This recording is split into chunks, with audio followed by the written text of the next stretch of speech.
Actuellement, il y a un club là où c'est... Il y a un club où c'est chaud. Et le club où c'est chaud et où ça parle et où ça sort dans tous les sens, c'est à nouveau l'Olympique de Marseille. Hein. L'Olympique de Marseille qui nous divertit entre les journées de championnat.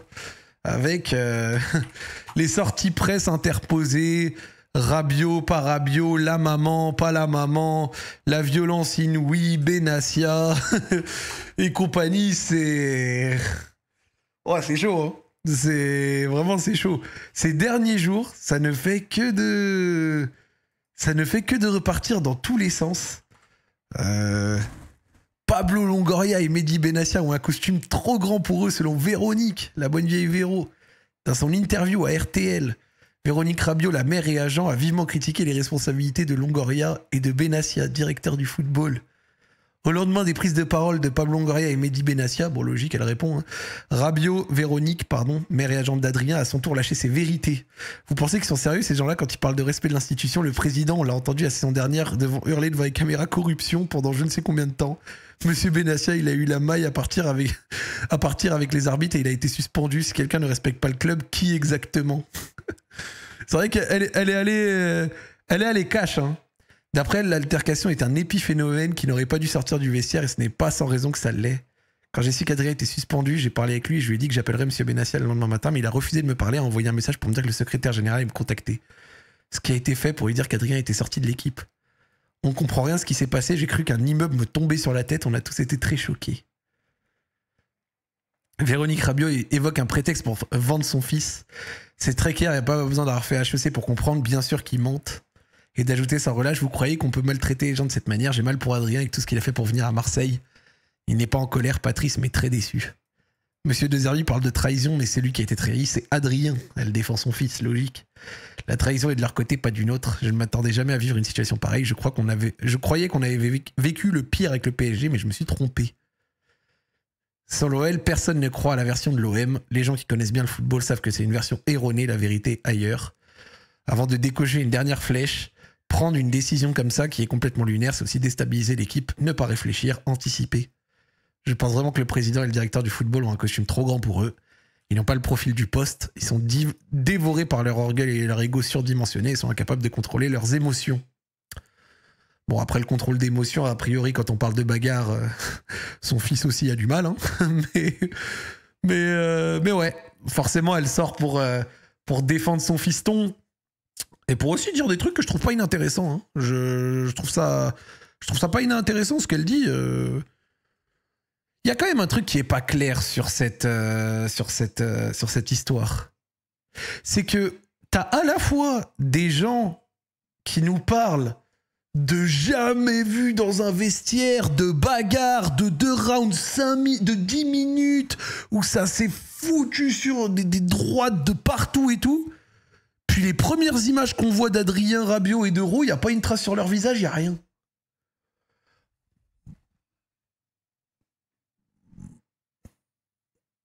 Je dis pas qu'il s'est rien passé, c'est pas mon sujet évidemment. Hein.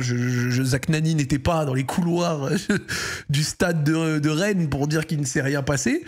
Je dis juste que l'histoire globale, elle est trop bizarre. C'est le même 2 heures de 5 0-0. Comment ça, 10 minutes de mecs qui sont tués à la bagarre, il n'y a pas une trace? Il n'y a même pas genre un truc, genre... C'est quoi ça? Genre... On est où, tu vois? C'est du jamais vu. Donc, peut-être c'était du grappling, ouais, peut-être c'était du grappling, ouais, effectivement. Donc, quel est le fin mot de ce qui s'est vraiment passé? Moi, je dis pas qu'il n'y a rien eu, parce que après derrière, il y a des sources qui discutent. Il y a Romain Molina qui a sorti sa vidéo, il y a un tel qui raconte des machins, des choses, mais globalement, ouais. Il y a plein de trucs qui me laissent un peu perplexe dessus. Il y a plein de trucs qui me laissent un peu perplexe dessus. C'est-à-dire, qu'est-ce qu'il raconte le Romain? Là. Véronique Rabiot, ça arrange pas mal avec la vérité, puisque c'est elle qui ne répondait pas vraiment à la prolongation de contrat. Bon, ça encore, c'est un autre sujet. Elle était d'ailleurs pas contre un transfert pour des raisons financières. Rabiot récupérant un gros pourcentage sur l'indemnité du transfert si l'OM le vend. Cela a été négocié pour compenser un salaire plus bas. Ouais, bon. Je dis pas que c'est pas une info intéressante, je dis juste que dans le cadre de la bagarre, de la mise à l'écart, de la vente, ça n'a pas, forcément un rapport, je trouve, monstrueux. Peut-être vis-à-vis du discours de on était prêt à rester, on voulait rester. Peut-être que c'est pas totalement vrai, peut-être qu'ils sont pas contre un départ. Mais au final, quand tu regardes, si on croit ce que Romain Molina dit, si on regarde les circonstances pour Marseille, etc., j'ai effectivement l'impression qu'à la fin, le départ arrange tout le monde. Pour Marseille, tu récupères un billet pour un joueur qui a plus qu'1 an. Pour Rabiot, tu pars d'un club qui veut plus de toi. Tu récupères un pourcentage de l'indemnité de ton transfert si t'es vendu. Enfin, ouais, ok. Mais globalement, Rabiot, qu'on le veuille ou non, c'était quand même l'un des meilleurs Marseillais l'année dernière. Et t'as l'un des meilleurs Marseillais qui part à 10 jours de la fin du mercato et qui pour l'instant n'est pas remplacé, il le sera sans doute, hein. Mais il va falloir se renforcer parce que Marseille a fait 2e l'année dernière mais a pas fait 2e avec un confort monstrueux non plus. Et là tu vas t'ajouter la Ligue des Champions. Et avec la Ligue des Champions c'est minimum 8 matchs en plus, peut-être 10, 12 selon où est-ce que tu vas aller. Et donc il faut de la profondeur d'effectif et pour l'instant la profondeur d'effectif elle est, je trouve, assez juste. Quand il y avait qu'un latéral et un ailier à prendre, je trouvais que ça allait. Mais latéral, ailier, tu rajoutes à ça un milieu, éventuellement un autre décès si Ordonez, ça continue de traîner, hein, pour l'instant. Hein, Ordonez, on parle, mais ça continue de traîner. Alors, j'ai vu l'info de Tsimikas. Tsimikas, moi, j'ai un gros point d'interrogation sur lui. Pas pour dire qu'il est nul, hein, c'est pas du tout le sujet. Moi, j'aimais bien le joueur. Franchement, j'aimais bien le joueur. Sur les fois où j'ai vu, juste, j'ai pas suivi. C'est genre tout dernier mois. Genre concrètement, je sais pas où est-ce qu'il en est. Merci Papou, merci Mistouf pour les abonnements. Donc ça fait plaisir. Donc je sais pas du tout où est-ce qu'il en est. Quel est son temps de jeu, par exemple, des dernières semaines, des derniers mois. Genre j'ai pas vraiment de mémoire. Genre sur le joueur dans l'absolu, j'aime bien. Sur où est-ce qu'il en est là tout de suite, je suis moins conscient. On va regarder. Hop. 1600 minutes l'année dernière, donc toujours joueur de rotation. Bon, en même temps, quand devant toi, c'est Andy Robertson, on n'est pas choqué. Hein. Andy Robertson, c'est logique qu'il soit la plupart du temps titulaire. Mais dans l'absolu, au niveau de joueur rotation fiable, je trouve ça bien. Et Miloš Kerkez en plus maintenant, donc effectivement, là, le frère, l'horizon n'est plus bouché, il est bas de bouché. Genre, c'est terrible. Mais ouais, en vrai, être un joueur de rotation correct, ça peut le faire de toi un titulaire à l'OM. Donc Tsimikas, dans l'absolu, j'aime bien le joueur, d'accord. Juste, c'est pas un monstre non plus, mais à Marseille, il pourra apporter largement. J'ai vu un autre nom que Marseille aurait coché, et où là, par contre, je vous le dis, je trouve que c'est pas l'idée du siècle. J'ai vu Emerson Palmieri, et pour l'avoir eu dans mon club, Emerson Palmieri... Il était pas naze à l'OL, hein, mais il était vraiment, genre, décevant au regard du joueur auquel on pouvait s'attendre.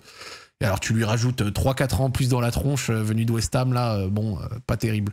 Alors, t'as quand même réussi à retomber sur tes pattes, et plus que ça, même sur Jonathan Rowe. Alors, Jonathan Rowe, bravo la vente, hein.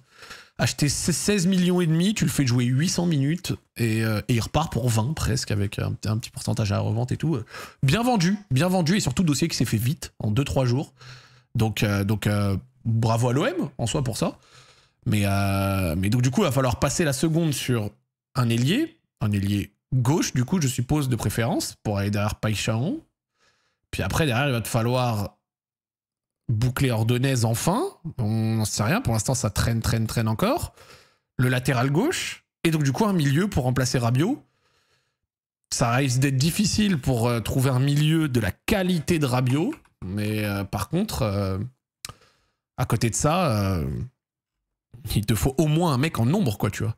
Il faut au moins un mec en nombre. J'imagine que c'est quelque chose, comme je t'ai dit, si j'étais joueur, je le prendrais mal. Ce que je peux te dire, c'est qu'il y a des joueurs cadres qui sont rentrés frustrés, qui ont commencé forcément à faire des réflexions aussi un petit peu à l'ensemble de l'équipe, sur la défaite, sur le comportement, que voilà, on doit faire plus, on est l'Olympique de Marseille, tu ne peux pas te permettre d'aller perdre comme ça contre une équipe à 10 contre 11 depuis une heure, etc., etc. Donc jusqu'à là, bon, c'était des mots, et après ça se lève, ça crie, là il y a toujours normalement 2-3 mecs qui viennent, qui séparent, c'est ce que certains ont essayé de faire. Après ça, voilà, le coach arrive, normalement tu reprends le calme, le coach prend la parole, et puis voilà, et puis il reste encore des matchs, et puis la saison a bien démarré.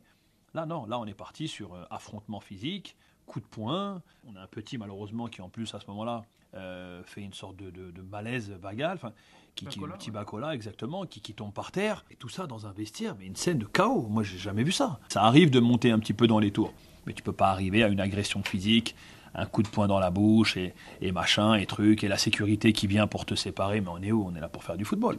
Coup de poing dans la bouche, bordel. Ils se sont mis des pépites. Si j'étais un joueur de foot dans cette équipe, ça me plairait pas de savoir que un dirigeant de mon club est capable d'aller relayer ce qui se passe dans notre vestiaire. Le vestiaire, c'est sacré, et c'est pourquoi on a essayé, sur les 24-48 heures qui ont succédé donc cet épisode malheureux, de calmer un petit peu les choses, d'expliquer qu'il y a eu, oui, des débordements, oui, des échauffourées, mais qu'il ne fallait pas non plus en faire une affaire d'État, parce qu'on espérait fortement que ces 2 jours off permettent aussi aux joueurs concernés donc de réfléchir un petit peu par rapport à ce qui s'est passé, et de peut-être tout simplement... Ligue 1+, vous nous avez promis les insides et de pouvoir être au cœur des clubs et de ce qui s'y passe et des vestiaires. En vrai. Merci, elle me fait ça pour ça. En vrai. Demander pardon au club, pardon au coach. Il n'y a pas eu d'excuses de ce côté-là, donc aussi bien le samedi que le dimanche. Et on a convoqué donc les 2 joueurs avec Pablo le lundi dans l'après-midi, avant qu'on explique dans une réunion avec la présence du coach, de tous les joueurs, de Pablo et moi-même, qu'on explique donc les sanctions qu'on avait décidé de prendre à l'encontre de ces 2 joueurs-là. Quand tu veux être une institution forte, quand tu veux être entre guillemets un club fort, il faut savoir que si tu dois prendre des décisions qui vont peut-être t'affaiblir sportivement, certes, mais te renforcer en tant que groupe, en tant qu'équipe et en tant qu'institution, il faut savoir les prendre. Jonathan Rowe va partir. Peut-être que j'aurais aimé que ça se fasse de façon différente. Peut-être que j'aurais pu, moi aussi, optimiser peut-être le transfert ou pas. On ne sait jamais, mais en tout cas... Bah ouais. Après, on le sait que Rowe, il y avait la volonté de le vendre depuis un moment. Et je le comprends. Moi, pour le coup, je reste cohérent sur ma ligne. Rowe, je trouvais pas que c'était le joueur de ouf que... Genre, il y a certains Marseillais, il aimait beaucoup. Moi, j'étais pas impressionné par lui, ce qui veut pas dire qu'il est naze, hein. Peut-être qu'il réussira à Bologne et on lui souhaite. Sur ce que j'ai vu à Marseille, je l'ai pas trouvé fou, hein. Moins de 1000 minutes. Genre, moins de 1000 minutes, c'est un temps de jeu qui est tellement famélique que j'ai pas été très fan de lui, même si sur ces 1000 minutes, il a quand même été un peu décisif, notamment contre un club. Mais voilà, quand tu peux en tirer 20 millions, je peux capter l'incentive à le vendre. Par contre, c'est vrai que le départ de Rabiot, je trouve ça tellement fou. Ça m'arrange pas ce qui sort dans la presse. On a déjà Pachao, tu vas me dire que footballistiquement, on l'a remplacé, oui certes, mais on n'avait pas prévu que ça se finisse comme ça. Et un joueur comme Adrien Rabiot ne pense pas aujourd'hui que je vais te dire, Flo, oh t'inquiète pas, je vais trouver un joueur plus fort que Rabiot en 10 jours de mercato. C'est pas vrai. Tu vois ?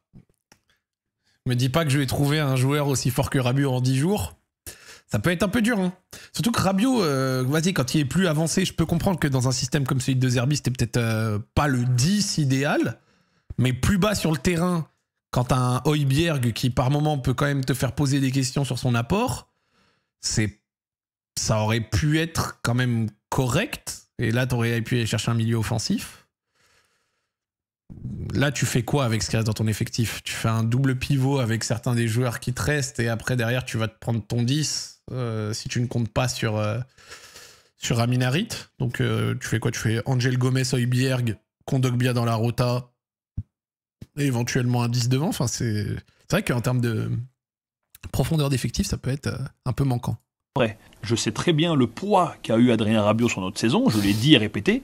Au-delà de l'homme extraordinaire qu'il est, il y a aussi le joueur qui est fabuleux, qui nous a porté l'année dernière, et ça, je n'oublierai jamais. À un moment donné, je pense que tous les êtres humains peuvent être amenés à se tromper, à avoir des agissements parfois qui sont où tu vas en faute. Mais là, la faute, elle est beaucoup trop grave. Elle est beaucoup trop grave pour un club de foot. Moi, je vois les joueurs, je voyais la tête des joueurs, ils étaient choqués. Il y avait des joueurs qui étaient choqués. J'ai des agents qui m'ont appelé depuis 3 jours. Les joueurs, ils disent, on n'a jamais vu ça. C'est clair que oui, il y a un contexte, en tout cas depuis un mois, avec beaucoup de pas de laisser aller, parce qu'on laisse rien aller, on est derrière tous les jours, mais où à chaque fois que tu mets un règlement intérieur, tu commences à mettre, l'année dernière on a eu beaucoup de blessures, on a mis des checks médicaux, donc quotidiennement les joueurs viennent se faire checker avant la séance. Tu as des joueurs qui viennent et qui te disent mais non, mais pourquoi des checks, on n'a pas envie nous. Ça c'est des choses de football aussi, si on veut rentrer dans les détails. Et cette année on a l'impression que parce qu'on s'est qualifié en Ligue des Champions, tout est discuté, tout. Pourquoi la réunion c'est ça? Pourquoi c'est pas ça? Pourquoi le voyage c'est comme ça? Pourquoi le check médical? Et nous on a dit oh les gars, ce qu'on fait c'est pour votre bien. Sauf qu'ici il y a tellement de passion, tellement d'amour, que peut-être que certains joueurs ont pensé qu'on pouvait se permettre d'arriver un petit peu en retard, de faire ci, de faire ça. Et nous on a combattu ça depuis le début, depuis la reprise, depuis juillet. La com elle est intelligente quand même. Hein. Parce qu'avec tout ce qu'il dit, et moi je suis personne pour dire s'il y a du vrai ou du faux, hein, mais avec tout ce qu'il dit, le discours sur le professionnalisme, sur le fait que certains remettaient des choses en question, sur le jamais vu, le machin, tu vrappes tous les supporters de ton côté. Là, pour le coup, c'est peut-être que sans doute c'est vrai ou autre. Hein, je ne remets pas en question la véracité du propos. Juste que dans ce qui est raconté, c'est fort, tu vois. Et ça, c'est pas que pour Rabiot ou Ro ou pas du tout. Hein, je parle là, c'est général. Et quand on a exigé que toutes ces amendes et tout ça soit réglé au capitaine, donc Balerdi, avant le départ à Rennes, ça n'a pas été fait non plus. Et tu arrives à Rennes, le premier match de la saison, dans un contexte qui pourtant était très favorable, un mercato qui était positif, tu avais gardé tes meilleurs joueurs et tout était bien, et tu arrives à ce genre de bagarre, parce que c'est une bagarre. Donc, on a décidé de prendre des sanctions qui étaient certes fortes, mais quand il y a des comportements comme ça, tu peux pas laisser passer. Je ne me permettrai pas jamais de dire l'enfant terrible Ro, l'enfant terrible Rabiot, ce n'est pas vrai. Ils nous ont jamais causé le moindre problème ici. Adrien, c'était plus qu'un leader, c'était pour nous, en tout cas, comme tu as dit, ce maillon fort de ton équipe, aussi bien humainement et aussi bien sur le terrain. Moi, encore plus, au-delà du respect, j'avais de l'affection. J'ai de l'affection pour Adrien Rabiot. Avec tout le respect, on va pas tout écouter non plus à 100%, c'est un peu long, tu vois. Mais ok, très bien. Intéressant. Et en fait, quand tu regardes juste le Transfermarkt, l'effectif restant... En fait, je me demande. En fait, je vais être honnête avec vous. Je me demande quel est l'état actuel des finances et du budget restant. Dans le sens où Ordonez, ça traîne. Donc, t'as l'impression que vu qu'Ordonez, ça traîne, il fallait peut-être de la vente pour financer Ordonez, qui a un prix quand même assez élevé, plus de 30 millions. Enfin, dans la trentaine. Bref, vous avez capté. Mais une fois que t'as fait Ordonez dans la trentaine, genre à quel point tu peux réutiliser les sous de Ro, Rabiot, pour après aller te chercher ton latéral gauche titulaire, ton ailier de rotation qui peut éventuellement peut-être faire les deux côtés, ton milieu offensif. Sachant qu'il reste quand même du monde hein, à exfiltrer. Neil Maupay, Moumbagna, Harit, quid de Harit, est-ce que tu veux en faire? C'est chaud. Apparemment, Ordonez, ça coince carrément qu'une place d'extra-communautaire. Ah ouais? Je dis pas que t'as faux, mais t'es sur un aussi gros dossier et ça fuite, ça ligue dans tous les sens, arrivé, machin, quasi bouclé. Et en réalité, t'as pas une place d'extra-communautaire supplémentaire et donc tu fais traîner le truc sur 2-3 semaines pour ça.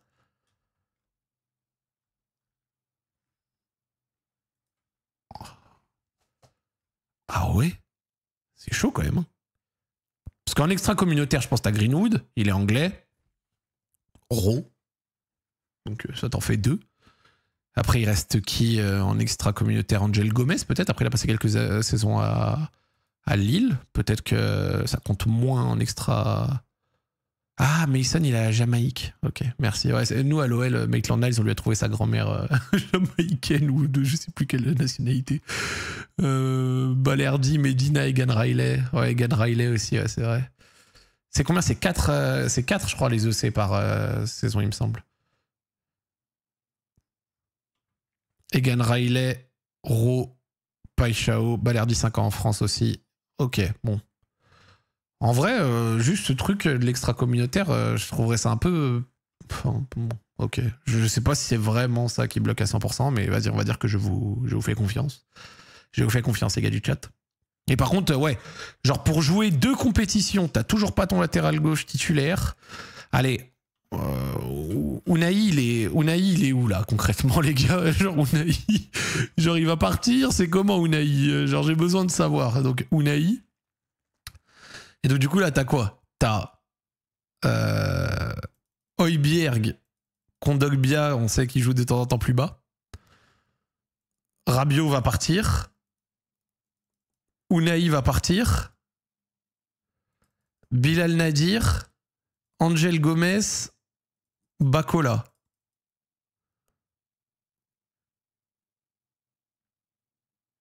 C'est léger, hein.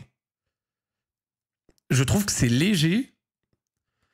Mais à la rigueur, je pense que tu peux t'en sortir d'une manière avec genre un Højbjerg, Kondogbia, Angel Gomez. Tu vois, Angel Gomez, sans doute, qui a une grosse place à prendre. Pour moi, je sais qu'Angel Gomez peut jouer dans le double pivot, tu vois. Donc Højbjerg, Angel Gomez, Bilal Nadir, Kondogbia, Bacola. Et après, au milieu de tout ça, tu peux recruter un gros milieu offensif. Et je pense que c'est ce qui peut manquer à l'OM. C'est un bon gros milieu offensif de qualité, tu vois. Donc un milieu offensif de qualité, ton ailier gauche, ton DC et ton latéral gauche. Et je pense que ton effectif peut être complet à ce moment-là.